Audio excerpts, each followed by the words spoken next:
नमस्कार, एक बार फिर से स्वागत है फास्ट प्लस न्यूज में। उपस्थित है जनपद कुशीनगर के अज्ञा चौराहे पे। हमारी हौसला बुलंद है तो हम जिस मंजिल की तलाश करते हैं बड़े सरलता से हमें मिल जाता है।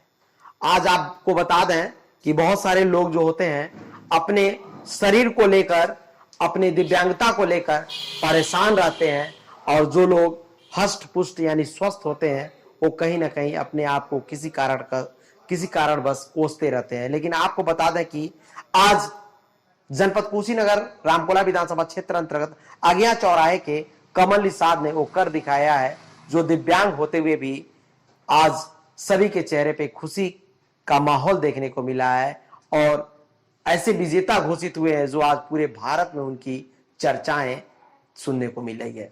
कमल निषाद जी अमृत महोत्सव के अंतर्गत कार्यक्रम, चित्रकारिता का कार्यक्रम चल रहा था, पेंटिंग का कार्यक्रम चल रहा था, जिसमें लगभग 2 वर्षों तक कार्यक्रम चलता रहा, जो फाइनल रहा, और फाइनल में कमल निषाद जी ने प्रथम पुरस्कार हासिल कर पूरे क्षेत्र का नाम रोशन किया। हम उनके घर पे मौजूद हैं और उनके परिजन भी हमारे साथ जुड़ेंगे। उनके बड़े भैया और भाभी बहुत ही खुश हैं, और आज हम उनसे मिलेंगे और जानने का प्रयास करेंगे कि उनकी शिक्षा दीक्षा कैसे थी, और शरीर को लेकर कभी उन्होंने अपने आप को पोसने का प्रयास किया या परिवार वाले उनके साथ किस तरह से पेश आते थे। सर, क्या हाल चाल है? सब ठीक है सर। आपके छोटे भाई साहब कमल निषाद जी आज अमृत महोत्सव के अंतर्गत जो कार्यक्रम जो चल रहा था उस पुरस्कार में प्रथम पुरस्कार हासिल किए, क्या कहना चाहेंगे? हमें बहुत खुशी है जी। हमारे घर के बच्चे ने इतना अच्छा काम किया, हमें इस बात की बहुत खुशी हो रही है। हम लोग इतने दिन से इस चीज में लगे हुए थे कि वो कुछ ऐसा कुछ कर दिखाए जो बहुत हमारे समाज का नाम, हमारे क्षेत्र का नाम रोशन हो। इसलिए हम लोग को इस बात में बहुत ज्यादा खुशी हो रही है कि हमारे भाई ने इतना ज्यादा काम अच्छा किया है। जी। रंगोली कब से बनाने का उनका शौक रहा? वो बचपन से ही रंगोली बनाता था, जब से उसको दिमाग, मतलब स्कूल पास में ही स्कूल था, विकलांग था तो पास में ही स्कूल था, तो हम लोग वहाँ उनको छोड़ देते थे। तो वो पढ़ने में भी तेज था, मगर उसको पेंटिंग और ये सब कला से संबंधित चीजों करने में ज्यादा मजा आता था। तो बचपन से ही वो उसमें लगे रहे करते रहते थे, और हम लोग भी सोचते थे कि ये इसके लिए शायद ज्यादा बेहतर होगा इसमें अगर फ्यूचर बनाएंगे तो। कमल निषाद जी को जहां तक हम लोग जानते हैं कि वो दिव्यांग है, तो हम आपसे जानना चाहेंगे कभी अपनी दिव्यांगता को लेकर किसी प्रकार के उनके मन में भावनाएं आई हो जिससे ठेस लगा हो उनको? नहीं, मेरे पापा बहुत अच्छे थे, वो कभी ऐसा नहीं, ये ना तो वो नहीं बोलते थे, वो भी नहीं बोलते थे। इस बारे में हम लोग के यहाँ कभी कोई बात नहीं होती थी। हम लोग, मेरे पापा सिर्फ ये सोचते थे कि मेरे बच्चे अपना पढ़े, अपना करें, अच्छा करें, और उसी में उन्हीं के आशीर्वाद की वजह से आज हम दोनों भाई और मेरा भाई ने इतना ज्यादा अच्छा काम किया है। जी। जैसे कि देखा जाता है कि बहुत सारे जो दिव्यांग बच्चे होते हैं अपने आप को कोसते हैं और अन्य बच्चों के प्रति अपने आप को भिन्न समझते हैं। तो मैं जानना चाहूंगा कि कमल निषाद जी अपने आप को कैसा समझते थे? नहीं, वो अपने आप को भिन्न नहीं समझता। इतना है कि वो रेलवे में विकलांगता का आरक्षण भी नहीं लेता है। उसको लगता है कि नहीं, मेरे को आरक्षण नहीं चाहिए, मेरे को जैसे सब लोग के साथ हो रहा है, मेरे को उसी कैटेगरी में चाहिए सब चीज। इसलिए वो विकलांगता को कभी अपने आप को बोझ नहीं समझा उन्हें। वो आम लोगों के साथ ही कॉम्पिटिशन करता है और आम लोगों के साथ ही जो काम करना करता है। तो सुन सकते हैं कि कमल निषाद जी जो अमृत महोत्सव के अंतर्गत रंगोली कार्यक्रम जो आयोजित हुआ था लगभग 2 वर्षों तक चला, जिसमें फाइनल राउंड में कमल निषाद जी ने पुरस्कार से सम्मानित किए गए। और उनका कहना है, परिजन का कहना है कि कमल निषाद जी कभी अपने आप को दिव्यांगता को लेकर बोझ नहीं समझे, और यहां तक कि आरक्षण की बात की जाती है तो उस आरक्षण को भी लेने से कतरते रहे, स्वीकार नहीं किए। वो सभी के तरह अपने आप को समझने का काम करते रहे।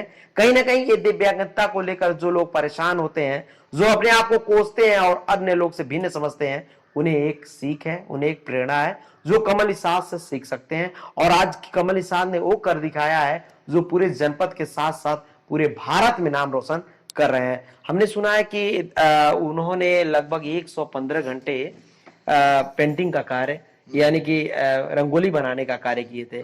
कब किए थे सर, कहाँ किए थे? उन्होंने ये काम आज से 20 साल पहले किया था। 20 साल बोल रहा हूँ, सॉरी, उन्हें कम से कम 15 साल हो गए तब उन्होंने ये काम किया था। जब वो स्कूल में पढ़ता था तब उन्होंने ये काम किया था। तो वो ये काम उन्होंने लखनऊ रेलवे स्टेशन पे किया था। जो वहाँ के डीआरएम सर थे और वहाँ के जो पार्षद लोग थे, मंत्री जी थे, सब ने उसमें सहयोग किया था। और उन्होंने 115 घंटे तक लगातार पेंटिंग करके Limca book of world record में अपना नाम दर्ज करवाया था। कहीं ना कहीं जो लोग अपने आप को कोसने का काम करते हैं दिव्यांगता के नाम पर, उन्हें एक सीख है, उन्हें एक प्रेरणा है और जोश और उमंग। इतनी जोश और इतनी ऊर्जा उनके अंदर कहाँ से आई सर? वो सिर्फ जो काम करना है सिर्फ वो उसी पर ध्यान देता है। मुझे एक पेंटिंग करना है, कोई काम करना है तो रात में सोना ही नहीं है जब तक वो कंप्लीट नहीं होगा, जब तक उस चीज में बस लगा रहना। उसको सिर्फ उसमें अच्छा से अच्छा कैसे होगा, कैसे करना है, मुझे बस उस पर उसी का ध्यान रहता है। चलिए, भाभी जी है बगल में, मुझसे बात करेंगे कमल निषाद जी के, क्या कहना चाहेंगे?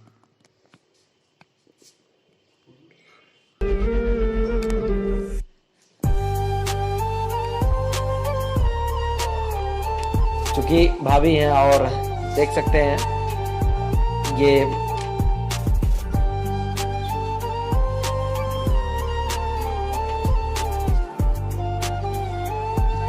कहीं ना कहीं भाभी माँ की समान होती हैं और ये आंसू झलक रहा है जो आज कमल निषाद जी ने कर दिखाया है। वो खुशी की आंसू है जो भाभी अपने मुख से बयान नहीं कर पा रही हैं और नहीं बता पा रहे हैं हम कितना खुश हैं उनको इस इतने बड़े पद पे देखकर।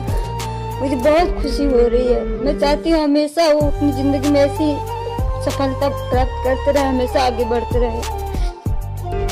कभी उनके शरीर बहुत अच्छे हैं वो। कभी उनके शरीर को लेकर आप लोग चिंतित रहे हो? नहीं, हम लोग कभी नहीं चिंतित, वो कभी रहने ही नहीं देते। कभी हम लोग कुछ भी उनके लिए बोलते हैं तो बोलते हैं नहीं आप लोग चिंता मत करो, मैं ठीक हूँ, मैं कर लूंगा, आप लोग बस खुश रहो, हम हमेशा ऐसे ही खुश रहेंगे। हम अपने शरीर से कभी ऐसा लगा हो कि बोझ? नहीं, वो कभी अपने आप को बोझ नहीं समझते। आप लोग के परिवार? हम लोग भी नहीं समझते। वो हम लोगों के लिए बहुत बहुत वो है, हौसला बढ़ाते हैं वो। हम लोग उनको देख के ये सीखते हैं कि हम लोग तो सही है, हम लोग काम करने में ये नहीं करना है वो नहीं करना, पर वो हमेशा काम करने के लिए तैयार रहते हैं। तो कहीं ना कहीं परिवार वालों का भी सहयोग होना बहुत ही महत्वपूर्ण होता है, क्योंकि बहुत सारे दिव्यांग बच्चों के परिवार के लोग ऐसे होते हैं जो उन्हें कोसने का काम करते हैं दिव्यांगता के नाम पे, जिससे वो दिव्यांगता के आधार पर शोषण के शिकार होते जाते हैं और कहीं ना कहीं इस तरह का कार्य नहीं कर पाते हैं। लेकिन आज कहीं ना कहीं कमल निषाद के परिवार का सहयोग रहा कि कमल निषाद को हमेशा खुशी मिलती रही और कमल निषाद खुद अपने आप को किसी के ऊपर बोझ बनने का काम नहीं किए। किसके अंतर्गत उनको पुरस्कार दिया गया है? ये आजादी का अमृत महोत्सव था तो रंगोली प्रतियोगिता में उनको पुरस्कार मिला है। प्रथम पहले डिस्ट्रिक्ट लेवल पर हुआ था, फिर स्टेट लेवल पे, फिर नेशनल लेवल पे। उनको पूरे ऑल इंडिया में, जिसमें 5.5 लाख लोगों ने एंट्री की थी, 5.5 लाख लोगों में वो फर्स्ट आया है नेशनल लेवल पे। इसमें इनाम स्वरूप उनको 6 लाख रुपए मिले, सर्टिफिकेट मिले और मीनाक्षी लेखी जी और भैरव शेखावत जी के द्वारा उन्हें सर्टिफिकेट और इनाम दिया गया। सर, योग्यता उनकी क्या होगी? योग्यता, उन्होंने बीएफए किया था, पेंटिंग का कोर्स होता है जो bachelor of fine art Jabalpur से। उसके बाद उन्होंने एनिमेशन का कोर्स किया था मल्टीमीडिया का दिल्ली से 2 साल का। तो लगभग 2 वर्षों तक कार्यक्रम चला, उसमें 5 लाख जो कैंडिडेट थे वो भाग लिए। उसमें से एक कैंडिडेट उभर कर निखर कर सामने आया, कमल निषाद जी। 6 लाख रुपए पुरस्कार देकर उन्हें सम्मानित किया गया। कहीं ना कहीं आज जनपद कुशीनगर को गर्वान्वित करने की, महसूस करने की वो समय है जो अमृत महोत्सव के अंतर्गत आज कमल निषाद ने कर दिखाया है और परिवार में एक खुशी का माहौल देखने को मिला है, खुशी की आंसू निकल आई है, क्योंकि आज जो कमल निषाद ने कर दिखाया है वो कहीं ना कहीं सराहनीय है और बहुत सारे लोगों को एक सीख है और प्रेरणादायक है। तो देखते रहे फास्ट प्लस न्यूज और कमल निषाद जी के लिए जरूर कमेंट करें।